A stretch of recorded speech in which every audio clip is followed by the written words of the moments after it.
ఆయన ఒక యవనస్తుడుగా కాదు, పసిబిడ్డగా కూడా ఉన్నాడు.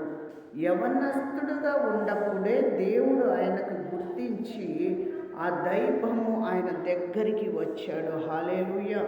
ఆయన దగ్గరికి యెహోవానే నడిచాడంట. యవనస్తుడుగా గొర్రెల కాచే కాపరి అయిన దావీదు కొరకు దేవుడే నడిచి, దేవుడే ఆశీర్వదించి, దేవుడే మేలు చేశాడు.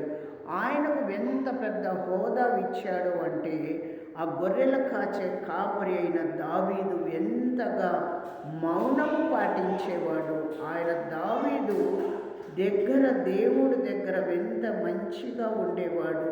ఆయన మీద పరీక్షకు ఒక సింహాన్ని వదిలితే సింహాన్ని కూడా ఆయన చేర్చి ఆయనను 2 ముక్కలుగా చేసి సింహాన్ని చంపేశాడంట దావీదు.